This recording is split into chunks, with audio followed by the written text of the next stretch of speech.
Em vão me adoram. Não é que eles não adoram, né? Eles tinham as suas reuniões de adoração, sinagogas tinham, continuamente. Mas em vão me adoram, ensinando doutrinas que são preceitos de homens. Então, o grande contraste no Marcos 7 é tradição e coração. Sabe, irmãos, a história da igreja vai nos mostrar que quando o Senhor começa, ouça isso, por favor, com atenção, e pese você diante de Deus.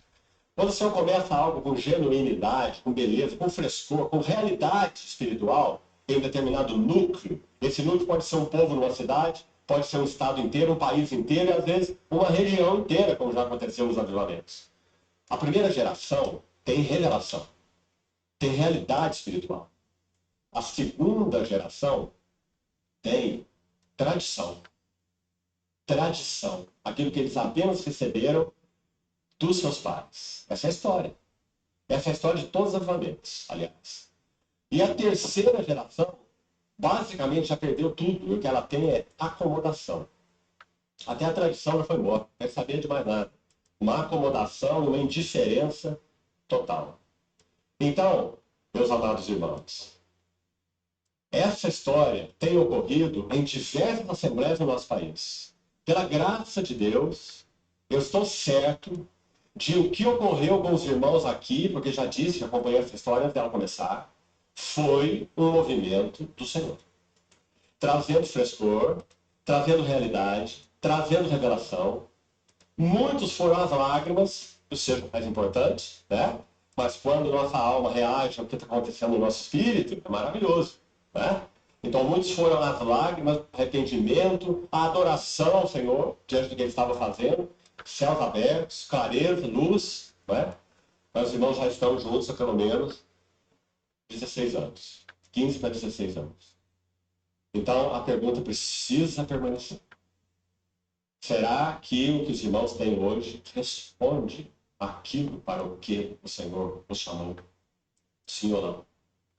Essa pergunta tem que ser feita em todas as assembleias. Nós estamos juntos com os irmãos da cidade onde resido há 37 anos. Juntos, desde 1985.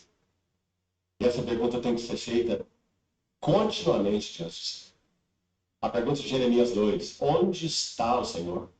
Os sacerdotes, os líderes da nação, os responsáveis pela palavra, Jeremias 2, não perguntaram, onde está o Senhor? Sabe o que eles perguntam? O Senhor, Jesus Cristo, tem que ser o nosso cabeça. Senão nós não somos cristãos verdadeiros.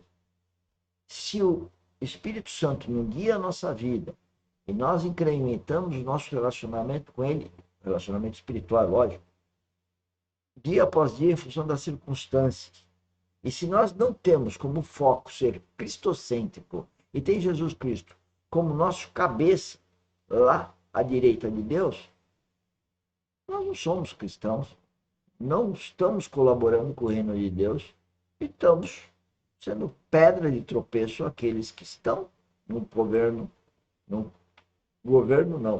no reino de Deus. Perguntavam o que nós ouvimos muitas vezes aí em muitos lugares. O que é o mais adequado, né? Pragmático, o que funciona melhor, mas não onde está o Senhor. Se o Senhor está na adoração, se o Senhor está no partir do pão, se o Senhor está no serviço da palavra. Tá vendo? Tudo tem que estar ao Então, meus Senhor. amados irmãos, precisamos nos sondar. Sabe por quê? Do contrário, o vinho se vai, mas a taça permanece. E sabe aí qual o serviço dos que participaram da história? Polir a taça. Então a taça fica linda, brilhante, mas sem nada dentro. O vinho já se foi, sem frescor. E acabou. Foi-se a glória de Israel. Então, meus amados irmãos, que o Senhor leve a todos nós, eu sei que aqui há irmãos de outras localidades que não Londrina, por exemplo. E isso é verdadeiro para todos os outros lugares. Que o Senhor nos leve a fazer sempre essa pergunta juntos. Particularmente os irmãos mais velhos. Nos tocando, nos ajudando. Irmão, como está o teu coração? Irmão, como está o teu tempo? Irmão, como isso ou aquilo tem ocupado, não é? Suas energias, ocupado aí cargos. Precisamos Se aqueles que são considerados pelos líderes na casa de Deus não se ocuparem com isso, irmãos, curte com atenção. O Espírito Santo não vai exercer uma liderança mística sobre nós. Ele exerce sua liderança através de vasos que se consagram a ele. Ok? Se não houver esses vasos, não há liderança. Ok? Reuniões podem continuar, não estou falando de reuniões, tudo pode continuar, mas não há a liderança do Espírito Santo. Não há vida E se não houver a espiritual. liderança do Espírito Santo, não há frescura, não há vida, não há beleza, não há realidade espiritual, não há progresso. Se retroceder, nele não se compraz a minha alma. Então, meus irmãos, é por esse motivo que eu gostaria de examinar, voltar para o básico, nesse tempo que teremos juntos. Fundamentos da nossa vida relacional com o Senhor. Então, aí está, Marcos 7. Jeremias 17, um outro texto que eu queria citar. Jeremias 17, 9 e 10. A nossa pergunta no início foi: até onde essas chagas são capazes de nos curar? Será que há um caminho consistente de restauração plena daquilo que nós somos como pessoas, em todos os sentidos? Até mesmo temperamentos santificados, personalidades santificadas, almas salvas, profundamente salvas. Será que há? Sim, há. Então, Jeremias 17, 9 vai dizer: enganoso é o coração. E é enganoso a tal ponto, por isso ele nos prega peças sempre, como eu já disse, vai nos apresentar justificativos. Mas você está fazendo isso por causa disso. Mas sua intenção é a melhor. Você está dando emprego para muita gente. Mas você precisa estudar. Você tem que fazer mais um mestrado, mais um curso. Tá vendo? Ou isso não está acontecendo? As pessoas estão que não loucas, fazendo curso, fazendo isso, fazendo aquilo. Às vezes a pessoa não tem dinheiro nem para pagar uma universidade, uma faculdade. Então lá, a faculdade só do seu lado é só comercial para dar diploma para o pessoal. Então uma vergonha. Uma vergonha. E estão achando que estão fazendo bonito, tendo diplomas, viajando, indo para Dubai, comprando carro. Não para Deus. Não para Deus. É lógico que isso tudo pode acontecer desde que seja guiado pelo Espírito Santo, então estão fazendo para Deus. Né? Aí a pergunta que cada um deve fazer é o seguinte: escuta, a obra que eu estou fazendo foi comandada pelo Espírito Santo, ela foi encabeçada por Jesus Cristo e foi beleza. Mas essa é uma reflexão que eu tenho que fazer e todos nós temos que fazer. E nós não podemos continuar na ignorância da vida espiritual. Você ficar para trás, vai acontecer isso. Meus amados irmãos, não tem fim. E nós teremos que fazer, sim, uma opção. Até onde queremos ir. Porque não há como nós sermos sufocados por estas ambições, chamemos assim, e podemos viver uma vida de frescor com o Senhor. Não há. Não há. Porque nós somos criados pelo Senhor de tal forma que nós temos que ser devotados a uma coisa só. E as outras coisas têm que ser acessórias Tá em vendo? nossas vidas. Acessórias. Dedicados a uma só coisa. Temos dois olhos, mas temos um só foco de visão.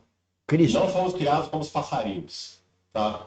Ter dois campos visuais. Fomos criados para ter um foco de visão. E tudo deve circundar em torno dele. Você certamente já ouviu isso. Mas examine seu coração a lustres. Então, coração enganoso, desemente corrupto. As perguntas do Senhor são penetrantes, né? Desde a primeira. Adão, onde estás? Desde a número 1. E aí tem uma pergunta penetrante. Quem o conhecerá? Não é penetrante? Ele está dizendo, você conhece seu coração mesmo, de verdade? Nós não conhecemos o nosso coração. Só com Cristo, só com o Espírito Santo, que nós vamos começar a conhecer e cada dia nós vamos nos surpreender com a sujeira que tem no nosso coração. Mas esse é o processo do cristianismo, pelo que eu entendo dos meus estudos.